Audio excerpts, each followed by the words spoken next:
Hello everyone, welcome to English classes by Anita. Students, today I am going to discuss question answer and book exercise of lesson 4 Becoming Great from class 5 New Oxford Modern English. Students, I will discuss my lesson plan, what I made for this lesson and all the book exercise I will cover in this video. So let's start. तो सबसे पहले हम बात करेंगे इस lesson में मैंने कौन कौन सा अपने लेसन प्लान में इस लेसन के लिए कौन कौन से कंटेंट दिए हैं। तो सबसे पहले मैंने दिया है difficult words, word meanings, multiple choice questions, very short answer questions, short answer questions, long answer questions, frame sentences, alphabetical order, true and false. And after that I will discuss difficult word जो मैंने इस lesson के लिए दिया है। तो मैंने इसमें सबसे पहला वर्ड दिया है मैनुअल, MANUAL, मैनुअल। नंबर 2 है सिबलिंग्स, SIBLINGS, सिबलिंग्स। नंबर 3 है पैसोनेट, PASSIONATE, पैसोनेट। नंबर 4 है रिकॉग्निशन, RECOGNITION, रिकॉग्निशन। नंबर 7 है मैग्निफिसेंट, MAGNIFICENT, मैग्निफिसेंट। नंबर 6 है सेंसेशन, SENSATION,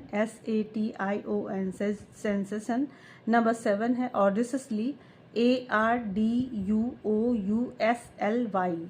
नंबर 8 है प्रेस्टिजियस, PRESTIGIOUS। नंबर 9 है एकम्पलिशमेंट, ACCOMPLISHMENTS,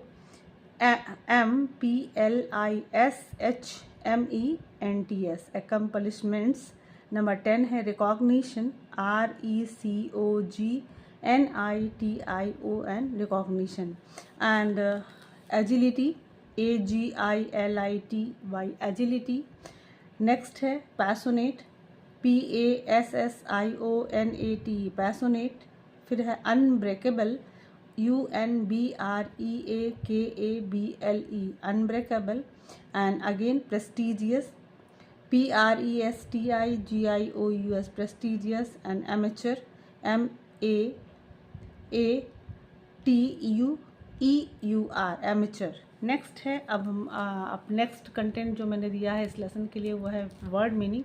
तो हम वर्ड मीनिंग डिस्कस करेंगे। तो वर्ड मीनिंग सबसे पहला मैंने दिया है एजिलिटी, AGILITY, एजिलिटी मीन्स होता है moving with speed and grace, यानी कि बहुत तेज़ी से और बहुत तीव्रता से और ग्रेस के साथ बहुत ही सौम्यता से किसी चीज़ को करना, यानी कि फुर्तीला जिसको कहते हैं।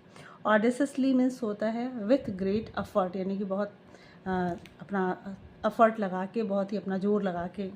डिस्करेज मीन्स होता है काज वन टू लॉस इंथुआसिज्म और कॉन्फिडेंस, जिसमें आपका डिस्करेज मतलब होता है हतोत्साहित होना, जिसका मतलब है कॉज वन टू लॉस इंथुआसिज्म और कॉन्फिडेंस, यानी कि जब किसी का कॉन्फिडेंस लूज हो जाता है। Endurance, the ability to keep going under difficult condition, the ability to keep going under difficult condition, यानी कि किसी भी मुश्किल परिस्थिति को भी संभालने की जो योग्यता होती है। Manual labourer, manual labourer means होता है people who do physical work, यानी कि जो शारीरिक श्रम करते हैं उसको हम कहते हैं manual labourer. Prestigious, having high status, यानी कि बहुत ज़्यादा सम्मान वाली स्थिति रखने वाला। रिलेंटलेस मीन्स होता है नेवर एंडिंग, जो कभी ख़त्म नहीं होता है। सिबलिंग्स मीन्स होता है ब्रदर एंड सिस्टर, यानी कि भाई बहन।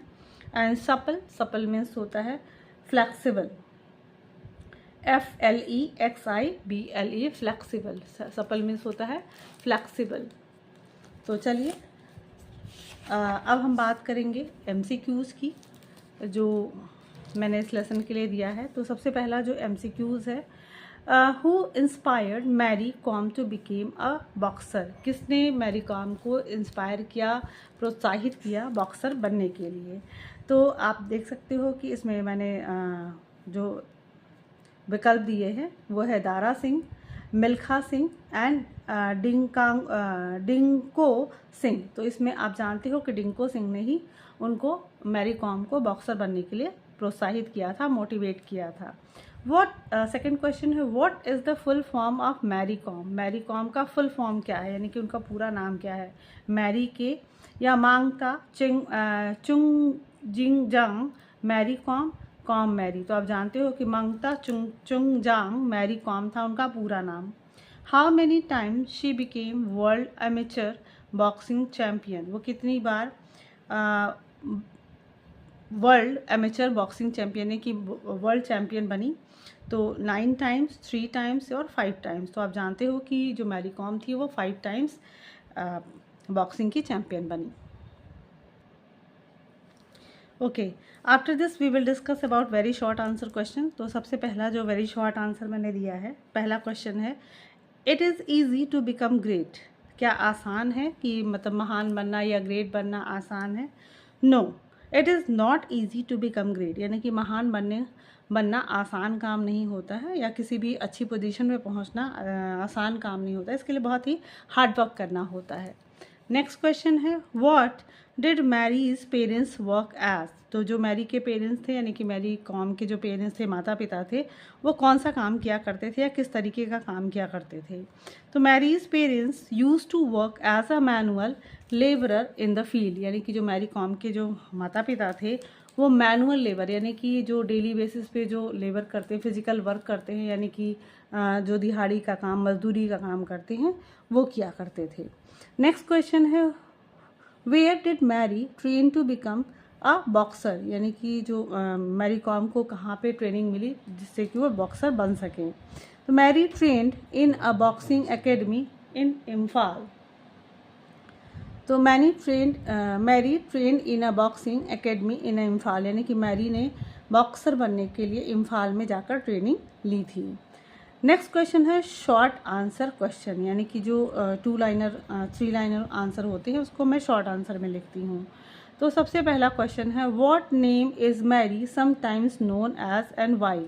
What name is Mary sometimes known as and why, यानी कि मैरी को कभी कभी दूसरे किस नाम से जाना जाता है?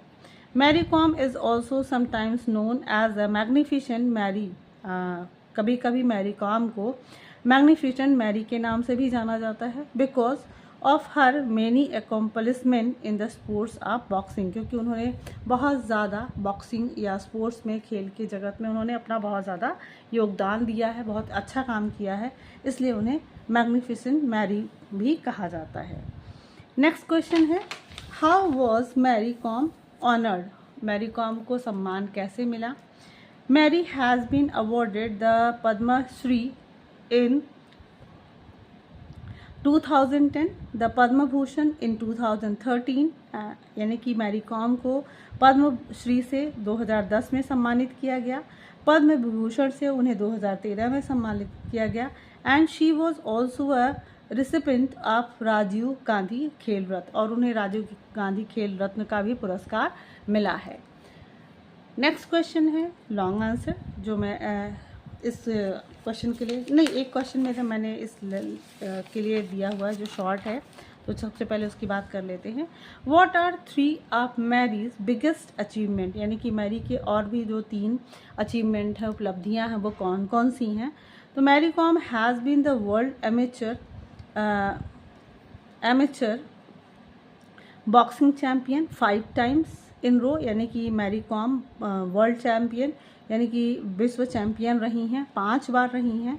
She has also won the bronze medal in London Olympics, और लंदन ओलंपिक्स में उन्हें कांस्य पदक भी मिला in 2012, as well as the gold medal in the 2014, यानी कि उन्हें 14 में एशियन गेम साउथ कोरिया, यानी कि साउथ कोरिया में उन्हें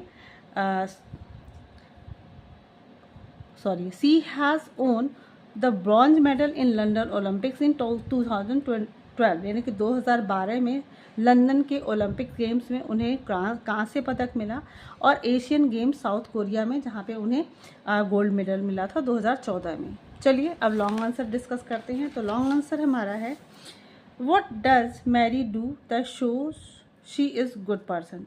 क्या दिखाता है कि मैरी एक बहुत ही अच्छी इंसान है? Mary is known for championing many causes including animal rights and community development. तो मैरी कॉम जो है ना ही स्पोर्ट्स में बल्कि उन्होंने बहुत सारे काम उन्होंने किया है, जैसे कि इंक्लूडिंग एनिमल राइट्स यानी कि जैसे जानवरों के या पशुओं के अधिकार के लिए उन्होंने काम किया। इसके अलावा उन्होंने अपने समुदाय के विकास के लिए भी काम किया। शी टीचेस डिसएडवांटेज चिल्ड्रन, उन्होंने बहुत सारे ऐसे जिनको ये मौका नहीं मिल पाता है उन बच्चों के लिए उन्होंने काम किया। हाउ टू बॉक्स, मतलब किस तरीके से उन्हें खेल में आगे बढ़ना चाहिए, कैसे बॉक्सिंग करनी चाहिए, उन्होंने बहुत डिसएडवांटेज चिल्ड्रन के लिए भी काम किया। There by passing on the skills of determination, speed, agility, power, endurance and ultimate mental toughness, यानी कि उन्होंने उन बच्चों में किस तरीके से अपने स्किल डेवलपमेंट करना है, कैसे डिटर्मिनेशन, स्पीड, किस तरीके से अपनी ताकत बढ़ानी है, फुर्ती बनाना है, अपनी शक्ति मतलब पावर इंक्रीज करना है, एंडोरेंस कैसे बढ़ाना है। मतलब उन्होंने उन डिसएडवांटेज बच्चों में बहुत ज़्यादा उत्साह भरने में और उन्हें मौका दिलाने में, उन्हें अवसर प्रदान करने में बहुत सारा काम किया है। नेक्स्ट जो हम बात करेंगे फ्रेम सेंटेंसेस की, तो जो कि आपके बुक एक्सरसाइज में ही दिया हुआ था। आपका ये जो बुक एक्सरसाइज है, use these words in sentences of your own. तो इस सारे वर्ड्स को मैंने लेसन प्लान बनाया है, लेसन प्लान में इसको इंक्लूड किया है। तो चलिए बात करते हैं। Endurance, she showed great endurance in face of pain, यानी कि जब वो दर्द में भी हुआ करती थी तो भी उन्होंने अपना एंड्योरेंस शो किया। सेकेंड वर्ड है determine, I am determined to give up smoking. Third है achieved, Mary has already achieved many of his goals. Number D है इनकरेज्ड, जिसको मैंने यूज़ किया है, his tutor encouraged him reach widely in philosophy.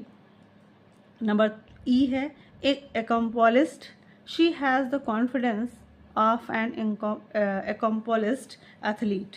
तो ये रहा हमारा फ्रेम सेंटेंसेस। नेक्स्ट है put the names in alphabetical order, यानी कि जो आपका नेक्स्ट एक्सरसाइज है, here is a short list of boxing terms, how many have you heard of it, find out what all the terms mean. ये सारे terms मैं आपसे अभी डिस्कस करूँगी। तो सबसे पहले इस बात को जो ये थर्ड मैंने दिया है, copy the list above into your notebook in alphabetical order, यानी कि इन सारे वर्ड्स को अल्फ़ाबेटिकल ऑर्डर में लिखना है, जो कि मैंने अपनी लेसन प्लान में किया है। और उसके बाद मैं आपसे डिस्कस करूँगी कि एक एक वर्ड्स की मीनिंग क्या होती है बॉक्सिंग के खेल की जगत में। तो चलिए हम बात करते हैं, जैसे कि फ्लाई वेट है, हैवी वेट है, अपर कट है, नॉकआउट है, hook, south paw, 1-2 combo, round, bell, ring, bobbing, cut, jab, block. ये सारे वर्ड्स को अब अगर हम बात करते हैं अल्फ़ाबेटिकल ऑर्डर में, तो आपको पता है कि अल्फ़ाबेटिकल ऑर्डर हम डिक्शनरी में देखते हैं, जिसको सीखने के लिए हमें AB यानी कि लेटर्स को हम ABCD के सीक्वेंस में रखना होता है, उसी को हम अल्फ़ाबेटिकल कहते हैं। तो चलिए मैंने इसको अल्फ़ाबेटिकल रखा है। तो bell, block, bobbing, cut, fly weight, heavy weight, hook, jab, knockout, 1-2 combo, ring, round, south paw and upper cut. अब हम इसकी बात कर लेते हैं कि फ्लाई वेट मीन्स होता क्या है। तो फ्लाई वेट यानी कि सबसे पहला वर्ड जो हमारी बुक में था फ्लाई वेट का मतलब होता है professional category of a maximum of 51 kilos, यानी कि बॉक्सिंग के जब हम बॉक्सिंग के गेम्स में जाते हैं तो उसमें जो कैटेगरी डिवाइड होती है, तो जो फ्लाई वेट होता है वो 51 kg के अंडर में जो आते हैं उनको फ्लाई वेट कहते हैं। हैवी वेट कैटेगरी जो होती है वो professional category of a maximum of 91 kilos, यानी कि जो हैवी वेट वाले होते हैं वो प्रोफेशनल कैटेगरी है 91 kg के होते हैं। अपर कट किसको कहते हैं? An upward punch that is thrown from the underneath the opponent's guard. Knockout means होता है a punch blow that makes the opponent unable to continue fighting, यानी कि नॉकआउट अ पंच ब्लो, पंच या ब्लो जिसको कहते हैं that make the opponent unable to continue fighting, यानी कि ऐसा प्रहार जो कि अपोनेंट को, सामने विरोधी को लड़ने से ही अनेबल कर दे। Hook a swimming blow with the elbow bent. South paw stance a stance where the boxer has both his right hand and right leg forward, यानी कि जब दाहिना हाथ और दाहिना पैर एक साथ बढ़ाया जाता है। 1-2 combo, 1-2 combo मीन्स होता है a job with leading hand followed by a cross with the other hand। A round का मतलब होता है a time period in a boxing match for fighting and each round is followed by 1 minutes break, यानी कि time round यानी कि जो round चलता है बॉक्सिंग का उसी को टाइम पीरियड कहते हैं, यानी कि अ राउंड कहते हैं। The bell to signify the beginning और एंड ऑफ अ राउंड, यानी कि बेल जब कोई भी राउंड चलता है तो जब बेल बजती है तो शुरू होने का और या ख़त्म होने का जो सिग्निफिकेंट होता है। Ring where the boxing match take place, यानी कि जहाँ पे बॉक्सिंग खेला जाता है उसको रिंग कहते हैं। Cut and injury cause during match, यानी कि इंजरी यानी कि कोई जो चोट लगती है मैच के दौरान उसको कट कहते हैं। जैब शॉर्ट स्ट्रेट पंच, यानी कि छोटा और स्ट्रेट सीधा जो मुक्का होता है उसको जैब कहते हैं। बॉबलिंग मीन्स होता है, सॉरी यहाँ पे एल है, बॉबलिंग मीन्स होता है a move to evade an opponent's attack. तो ये रहा सारे वर्ड्स की जो मीनिंग जो बुक में दिया था, मैंने इसे यहाँ डिस्कस किया। नेक्स्ट है ट्रू और फॉल्स, जो कि मैंने अपनी तरफ से इस लेसन प्लान में इस लेसन के लिए दिया है। तो सबसे पहला जो है Mary's parents use to work as a manual labourer, तो ये ट्रू है, आपको पता ही है। Mary Kom as a great swimmer, ये फॉल्स है, वो ग्रेट बॉक्सर थी। Dingko Singh inspired Mary, it is true. Mary got married in 2001, it is false. Mary's autobiography named Mary Kom, ये फॉल्स, यानी कि मैरी कॉम का जो ऑटोबायोग्राफी है वो मैरी कॉम के नाम से है, तो ये फॉल्स है। नेक्स्ट जो एक्सरसाइज है वो यहाँ पे आप देख सकते हो। Below is a crossword puzzle, यानी कि आपको यहाँ क्रॉसवर्ड पजल दिया हुआ है। All the words are the names of Olympic events, यानी कि ये सारे जो गेम्स हैं वो ओलंपिक इवेंट्स के नाम हैं। The clues will give you a hint about something connected with the game. तो यहाँ पे हम पजल्स देखेंगे, तो आपको ये वर्ड्स दिया गया है और इसमें से क्लू के साथ हमें इसको पहचानना है और हमें इसके नाम लिखने हैं। तो सबसे पहला है नंबर ए बैक स्ट्रोक, यानी कि जो ये कुछ क्लूज़ हैं इसके द्वारा हमें उस गेम्स का नाम पहचानना है जो कि ओलंपिक्स में खेले जाते हैं और हमें यहाँ फिल करने हैं उसकी स्पेलिंग। तो सबसे पहला है बैक स्ट्रोक, बटरफ्लाई और फ्री स्टाइल। तो आप जानते हो कि ये सारे जो क्लूज़ हैं या टर्म्स हैं वो स्विमिंग के हैं, तो SWIMMING स्विमिंग। सेकेंड है 3 events in 1 swim cycle and run, यानी कि मल्टीपल जो होते हैं वो स्विमिंग में ही होते हैं, तो इसको कहते हैं ट्राइथलॉन, TRIATHLON ट्राइथलॉन। नंबर 3 है aim for the bullseye pull the string back and fire, यानी कि एरो किसी चीज़ को पुल करके एरो की तरह मारना, यानी कि ये आपका है आर्चरी, यानी कि जिसको कहते हैं तीरंदाजी, ARCHERY आर्चरी। नंबर डी है played with a big ball over a net, इसको हम वॉलीबॉल जानते हैं, BOLLEYBALL volleyball. Played with sticks and hard ball, यानी कि स्टिक और हार्ड बॉल के साथ खेला जाता है, इसको हॉकी कहते हैं, HOCKEY हॉकी। नेक्स्ट है अनआर्म्ड कॉम्बैट, मतलब कि जिसमें हथियार नहीं होता है लेकिन वो युद्ध लड़ा जाता है, तो उसको कहते हैं judo, JUDO। Involves exercise displaying agility and coordination on bars, beams, floor and vaulting horse, जिसको कहते हैं जिम्नास्टिक, GYMANASTICS जिम्नास्टिक। तो स्टूडेंट्स मैंने आपकी सारी जो बुक एक्सरसाइज था वो आपसे डिस्कस कर लिया and all the question answer I have discuss. So I hope आपको ये जो भी वीडियो है आपके लिए बहुत ही फ्रूटफुल रहेगा। So if you like the explanation do share with your friends and very thank you for watching.